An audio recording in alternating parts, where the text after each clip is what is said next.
Mesdames et messieurs les représentants de la presse, les années se suivent et se ressemblent souvent dans la France d'Emmanuel Macron et l'Europe de Madame von der Leyen. Les crises succèdent aux crises, les déficits aux déficits, les déroutes aux défaites, les abdications aux capitulations. Face à ce qui apparaît comme un jour sans fin, Emmanuel Macron continue imperturbablement ses tours de prestidigitation dont les ficelles sont de plus en plus apparentes. Il est ce bonimenteur dont l'irrépressible garrulité a fini de lasser l'auditoire. Sa dernière prestation en fut d'ailleurs une longue et objectivement éprouvante illustration. De ce point de vue, 2024 semble se placer sous les mêmes auspices verbeux et creux que les années précédentes. Que sera politiquement 2024 ? Une année comme les autres ? Une année charnière ? Cette nouvelle année sera sans doute une année de clarification. Les forestiers diraient de coupe claire quand de la pénombre de la frondaison, un élagage puissant fait entrer la lumière. Tout semble d'ores et déjà indiquer que 2024 sera en effet une année de confirmation des tendances qui annoncent les grands basculements politiques et géopolitiques des décennies à venir. Depuis des mois, nous assistons au réveil des peuples autour de nous et dans le monde. Partout, ils se lèvent. Partout, ils congédient la mondialisation et les lubies idéologiques d'apprentis sorciers, un ordre politique injuste et un ordre économique étouffant. On le voit en Hollande, on le voit en Allemagne et évidemment, on le voit en France avec la révolte des agriculteurs et des pêcheurs notamment. Comme on le voit aussi sur toute la planète avec la montée des BRICS ou les revendications nationalistes des États africains.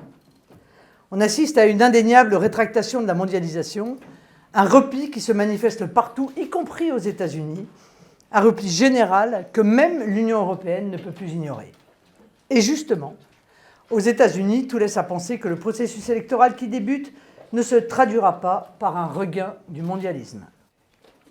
De plus en plus, il apparaît que ceux qui se présentaient comme les représentants d'un nouveau monde ne sont plus considérés que comme les derniers d'un ordre ancien, von der Leyen, Trudeau, Biden, Macron, Scholz.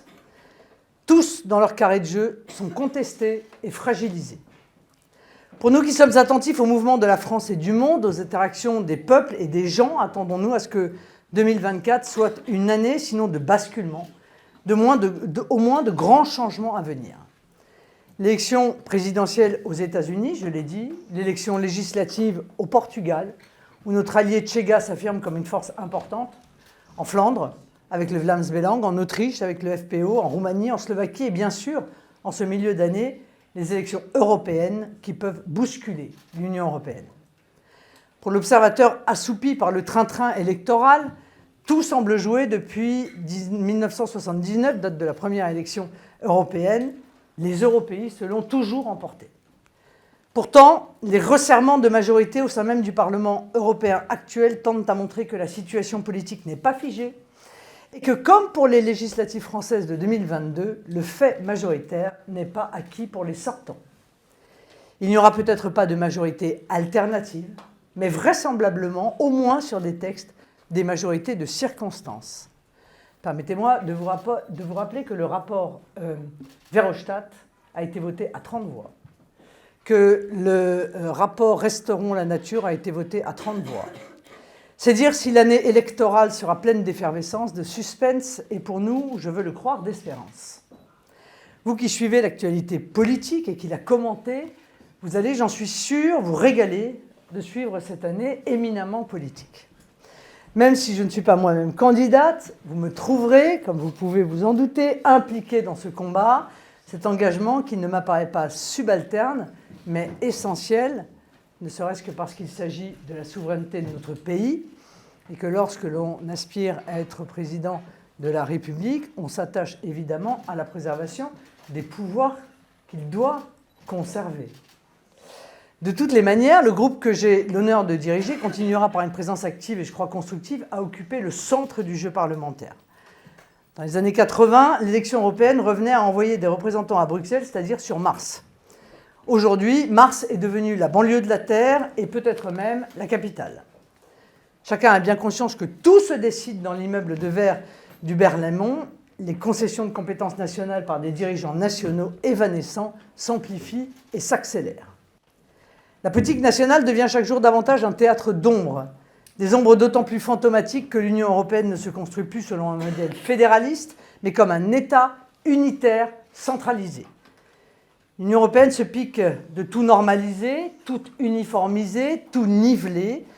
Toutes les plaques d'immatriculation dans l'Union européenne sont blanches, le moindre formulaire doit devenir identique, la pensée unique doit être généralisée.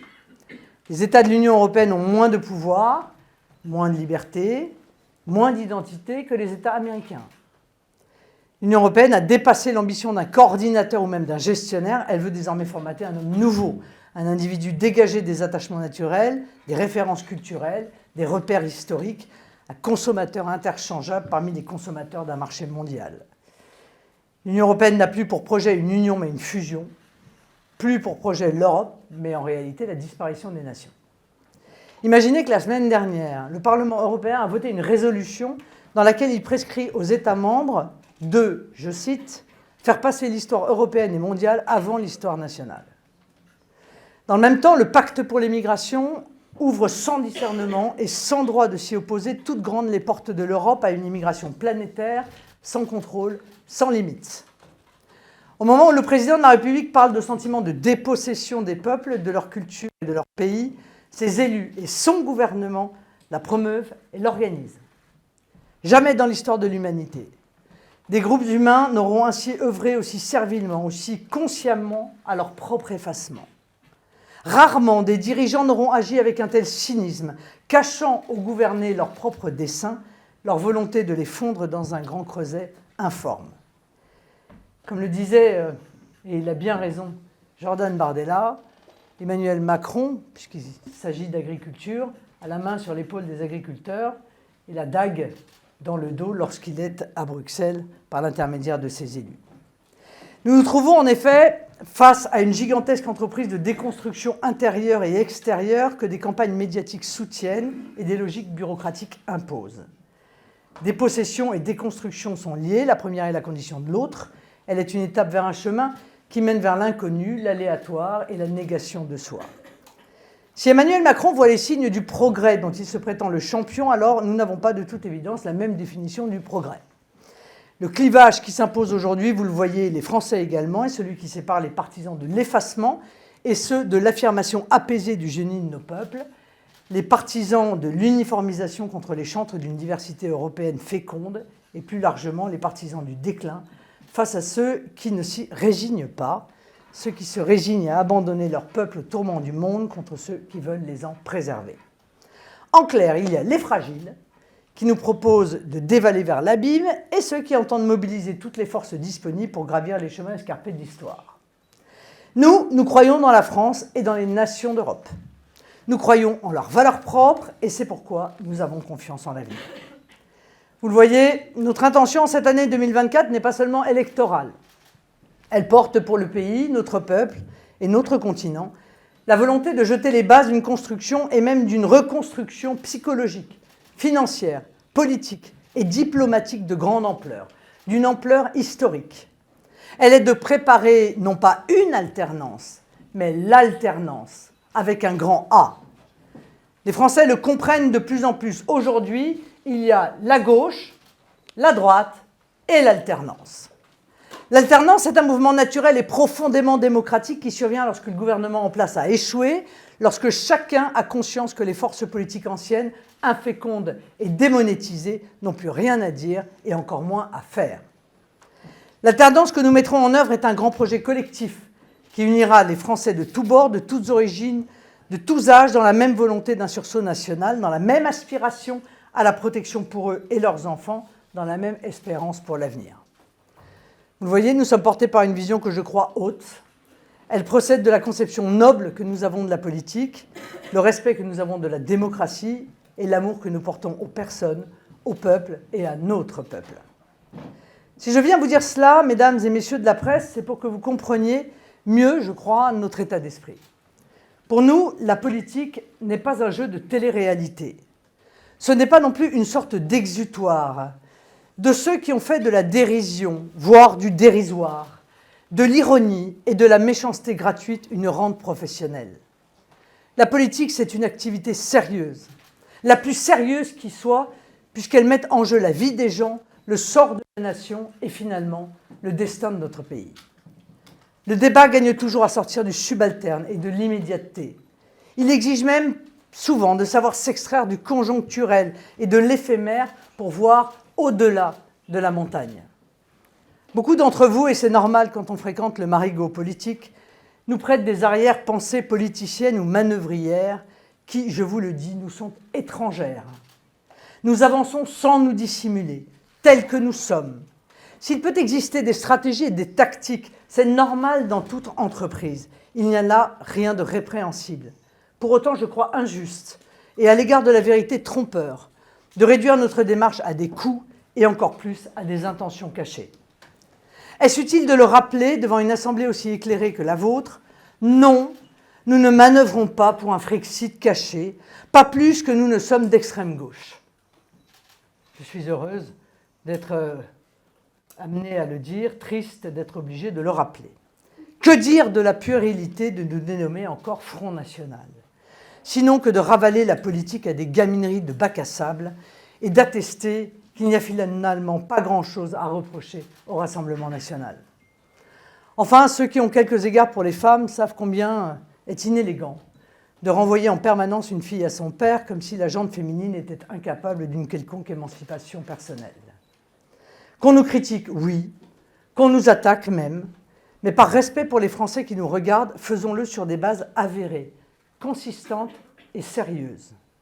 Cela fait des années et des années que nous nous côtoyons.